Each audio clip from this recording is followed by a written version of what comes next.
With Perumal's grace, the Button Group kids are going to enact a play titled Iyam Goda Mama Sudha. Periyargar is offering Sri Andal's hand in marriage to Sri Ranganathan. This play was written by our Srimati Shyamala Mami. வணக்கம். இன்று நாம் ஆண்டாளின் வைபவத்தை இதோ இந்த சின்னஞ்சிறுவர்கள் வாயிலாக கேட்கப் போகிறோம். இவர்களை ஊக்குவித்து பிறைகளை பொறுத்து இச்சிறு நாடகத்தை ரசிக்குமாறு கேட்டுக்கொள்கிறேன். கதையை பெரியாரோட துவங்கலாம்.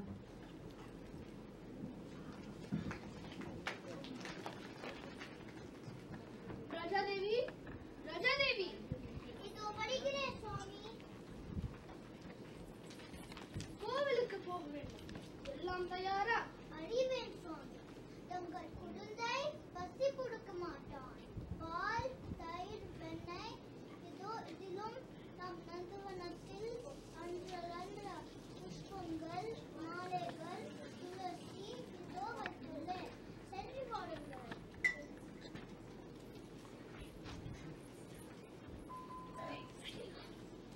இவ்வாறாக தினமும் விஷ்ணு சித்தரும் அவர் மனைவி பெருமாளை பதினாகவே கைங்கரியம் செய்து வந்தனர். ஐயா, ஐயா, ஏன் இங்கு ஒழுங்கிக் கொண்டிருக்கிறீர்கள்? தங்களுக்கு ஏதேனும் தேவையா? தங்கள் மன்னன் தங்களை சரியாக பார்த்துக் கொள்ளவில்லையோ? ஐயோ அபச்சாரம்! எங்கள் வல்லவ தேவன் நல்லரசர். இந்த பாண்டி நாட்டை கண் போல காப்பவர். அப்படியானால் நீங்கள் ஏன் இந்த எழுவர் நடு வீதியை முழங்கிக் கொண்டிருக்கிறீர்கள்? ஐயா, தாங்கள் யார்? நானா? சரியாக பாருங்கள். அரசே, தாங்களா? நான் வடநாட்டு யாத்திரைக்கு சென்று எப்பொழுதுதான் திரும்பினேன். மிகவும் களைப்பாக இருந்ததால் இங்கே ஒழுங்கிவிட்டேன். ஆஹா, யாத்திரையா? ஆமாம், நீங்கள் என்ன கற்று வந்தீர்கள்? அரசே, நாம் மழை காலத்தில் நம்மை காப்பாற்றிக் கொள்ள தானியங்களும் வயதான காலத்தில் நன்றாக சிறு வயதிலேயே சேமிக்க வேண்டும் என்றும் வயதானுடன் நாம் போகும் இடத்திற்கு புண்ணியம் தேடிக்கொள்ள வேண்டும். இறைவனை நம்ப வேண்டும். மதங்கள் சொல்லும் இறைவனை நாட வேண்டும் என்றும் அறிந்து கொண்டேன். அப்படியா? நல்லது. நாங்கள் மன்னன் மாளிகையில் தன் அமைச்சரிடம் தன் யோசனை கூறுகிறான். அமைச்சரே, என் மனம் தவிப்பில் உள்ளது. நேற்றவன் கூறியது உண்மை. நாம் காலத்தை வீணாக்கி விட்டோம். எந்த மதத்தை பின்பற்றுவது? எதை சேர்த்தால் நமக்கு பேரன்பு வீடு கிடைக்கும்? அமைச்சரே, நானும் அதைத்தான் யோசித்து கொண்டிருக்கிறேன். சரி, இப்படி செய்தால் என்ன? ஒரு பொற்கீழில் நிறைய தங்க நாணயங்களை வைத்து ஒரு கம்பத்தில் கட்டிவிடுவோம். அறிஞர்கள், கவிஞர்கள், மதாச்சாரியார்களை வரவழைத்து அவரவரது தர்க்கத்தை சொல்லட்டும். எவை கூறுவது உண்மையோ அப்போது பொறுக்கில் அவிழ்ந்துவிடும். எனது சந்தேகமும் தீர்ந்து அவர் சொல்லும்படி இந்த நாட்டையும் நல்வழிப்படுத்தும்.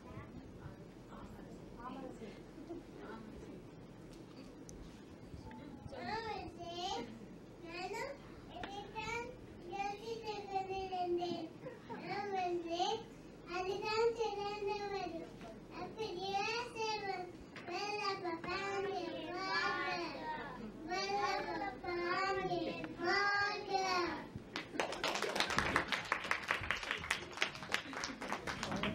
அரசன் பொற்கிழி கட்டினான். பண்டிதர்களும் ஞானிகளும் வந்து வாதம் செய்தனர். நாட்கள் ஓடினவே தவிர அரசனுடைய சந்தேகத்தை யாராலும் தீர்க்க முடியவில்லை. ஒரு நாள் பெருமாள் விஷ்ணு சித்தர் கனவில் தோன்றி பேசினார்.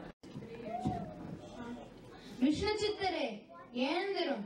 நாளை நீர் மன்னன் அவைக்கு சென்று நாமே பரதெய்வம் என்று கூறி நல்வழிப்படுத்தும். நீ என்ன சொல்கிறாய்?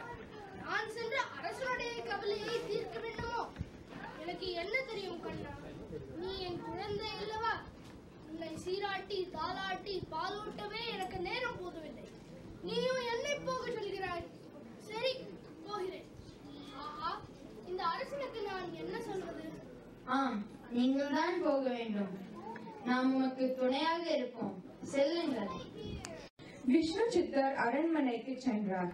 மன்னர் அவையில் அவர் மனம் நெகிழ்ந்து போனார். பொற்கிரியின் கீழ் நின்றார். பிறகு அமுதமாக ஒரு சக்தி தன்னுள் புகுந்தது போல் பேச துவங்கினார்.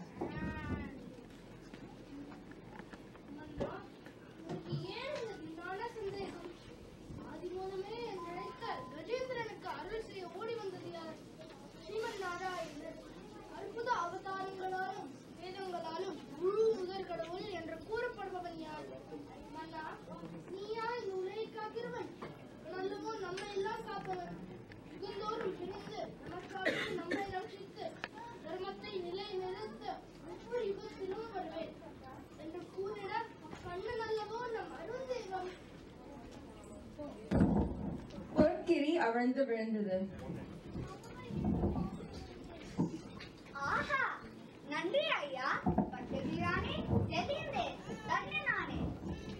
ஜெய விஜய் பவ, ஜெய விஜய் பவ, ஜெய விஜய் பவ, ஜெய விஜய் பவ. ஆஹா, இதுவல்லது உண்மை பக்தி நம்பிக்கை. நமக்கு இந்த உலகமே அடிப்பணிய வேண்டும். யாருங்கே உடனே பட்டத்து யானையை கொண்டு வாருங்கள். நமது சுவாமிக்கு மரியாதை செய்ய வேண்டும். பட்டவே வாரும் வாரும். பட்டர் யானை மேல் வருவதை காண ஸ்ரீமன் நாராயணனுக்கு ஆனந்தம் தாங்கவில்லை. கருடன் மீதேறி ஸ்ரீதேவி பூதேவியோடு அந்த கண்கொள்ளா காட்சியை காண வந்தான்.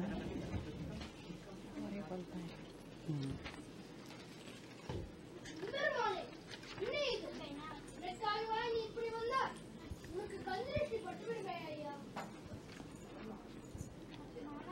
பல்லாண்டு பல்லாண்டு பல்லாயிரத்தாண்டு பல கோடி நூறாயிரம் பல்லாண்டு திந்தோள் மணிவண்ணா ஒன்று வழி தொட்டி அடியோடும் நின்னோடும் திருவண்ணி ஆயிரம் பல்லாண்டு வாழ்கின்ற மலமாற்றில் வாழ்கின்ற மங்கையும் பல்லாண்டு வடிவார் ஜோதி வளர்த்துறையும் சுடராணியும் பல்லாண்டு போர் புக்கு முழங்கும் அப்பாண்டு சொல்லும் பல்லாண்டே.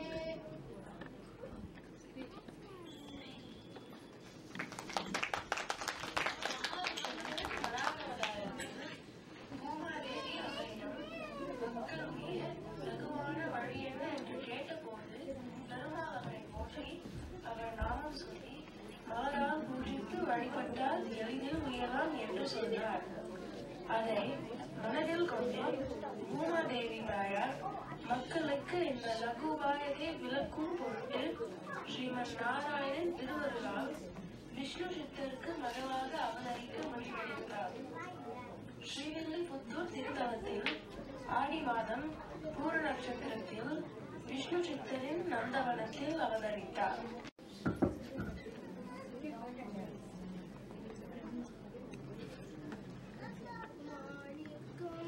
கட்டி வைரம் இடை கட்டி ஆணி பொன்னார் செய்த பொன்னச்சிறு தொட்டில் பேணி உனாக்கு திருமண் வீடு தன்னான் மாணிக்குரலனே காலேலோ வையமலந்தானே காலேலோ.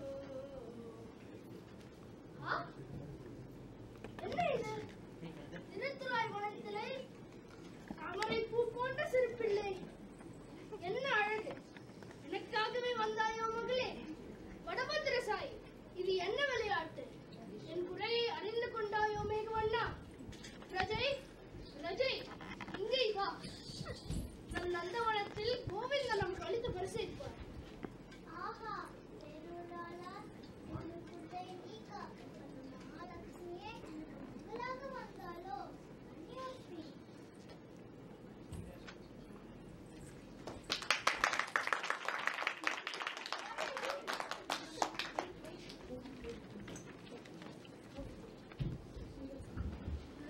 ஆழ்வாரும் அமையாரும் தங்கள் மகளை கோதை என்று பெயரிட்டு வளர்த்து வந்தனர். கோதை நாள் ஒரு மேனியும் பொழுதொரு வண்ணமுமாக வளர்ந்தாள். வாருங்கள், அந்த கண்ணனை அடைவதற்காக நாம் அந்த மன்மதனை வணங்கி வழிபடலாம். மன்மதன் வரும் வழியில் மணல் வீடு கட்டி அழகு படுத்தலாம்.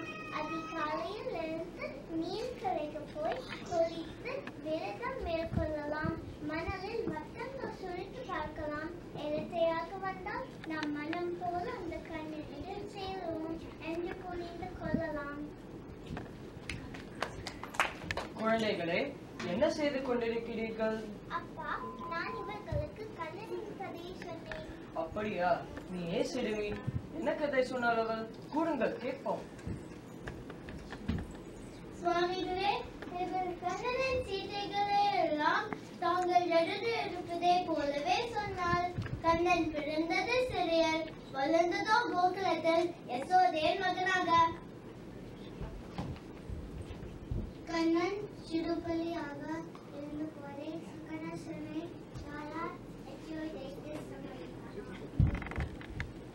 கண்ணன் வாய் நிறைய மண்ணறிந்து உலோகத்தை காட்டியேஸ்வரே மயங்க செய்தானாம். ஒரு முறை யசோதை அவன் குறும்புகளை சகியாமல் அவனை கட்டி போட்டாளாம். அவனோ இடமரங்களில் நடுவே புகுந்து பல்களை விரித்தவது போல் இரு கண்களை விரித்தினானாம். கம்சன் சிசுபாலன் கதைகளை எல்லாம் சொல்லி கோடை எங்களை கிருஷ்ண பீம்காக ஆக்கிவிட்டார். கண்ணன் கோவர்தனா மகளை தூக்கி கோகுலத்தை காத்தான். கவிஞர் நடனம் செய்தான். குருகுரி கோபிகளை கவிழ்ந்தார். கண்ணன் யமுனா நதி கரையில் பெண்களுடன் ராசக்கிரீடை பண்ணினான்.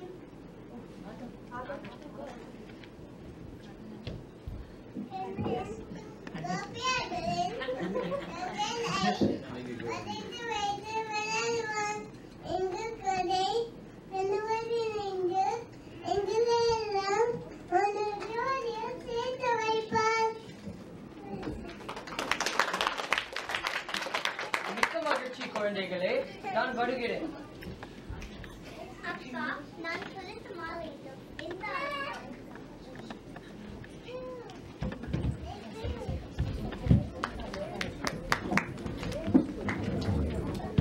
இன்னும் சில காலம் சென்றது. கோதையின் உள்ளம் விக்கித்தது. சதா சர்வ காலமும் அவளுக்கு நாராயணன் நினைப்புதான். பெண்களே, நண்பர்களே, நான் அந்த ரங்கனையே அநாதனாக வரித்து விட்டேன். நலகதியை அறிய வேண்டுமானால் வாருங்கள், பாவி நோட்டு நோக்கலாம்.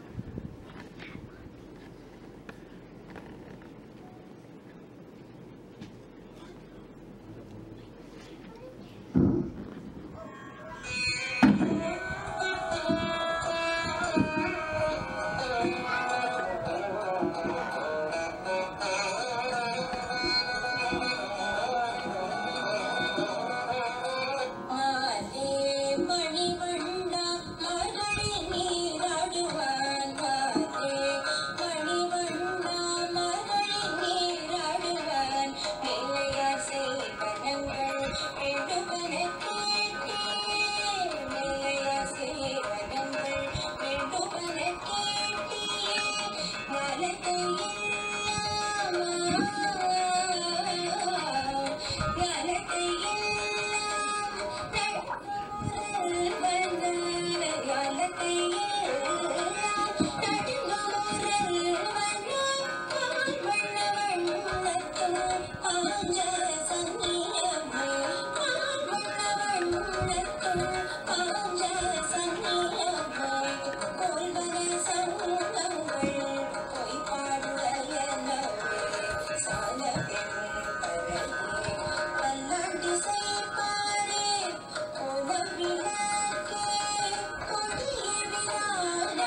கைத்தளம் காட்ட வருஷங்கம் நின்றோர முத்துடை தாமநீரை தாழ்ந்த பந்த கீழ் மைத்துனன் நம்பி மதுசூதனல் வந்தல் கைத்தளம் பற்ற காணா கண்டேன் தோழிதான்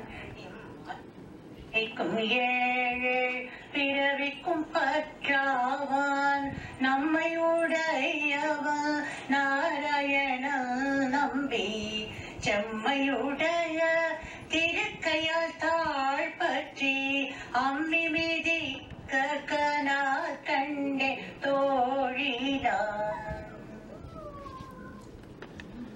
கோதை நங்காய், என்ன காரியம் செய்தாய் மகளே? வடபத்திர சாய்க்கு அணிவிக்க வேண்டிய அந்த மாலையை ஏன் அணிந்து கொண்டாய்? அபச்சாரம், அபச்சாரம்! பெருமாளே, பெருமாளே! ஐயனே, என்னுடைய மகள் தெரியாமல் உனக்கென்று வைத்த அந்த மாலையை அணிந்து கொண்டு விட்டாள். இதோ வேறு மாலையை கொண்டு வந்திருக்கிறேன். தயவு செய்து ஏற்றுக்கொள்வாய். பட்டரே, வருந்தாதீர். எமக்கு கோதை சூரி கொடுத்த மாலையை உகந்தது. அவளது பக்தியை மெச்சினோம்.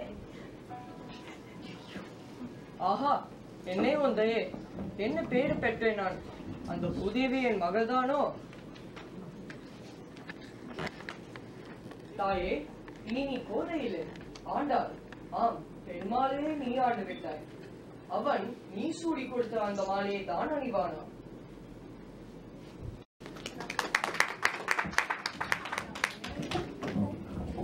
பட்டர் கோதையின் விருப்பத்தை அறிந்து கொண்டு திருவரங்கத்துக்கு பல்லக்கன் ஏற்றி அழைத்து செல்கிறார்.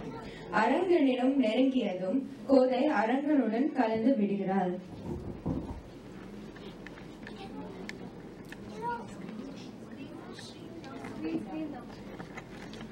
ஒரு மகள் தன்னே உடையேன், திருமகள் போல வளர்த்தேன். செங்கன்மால் தான் கொண்டு போனான்.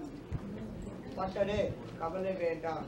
சிபிலி குடியில் நாம் மாப்பிள்ளையாக காட்சி அளிப்போம்.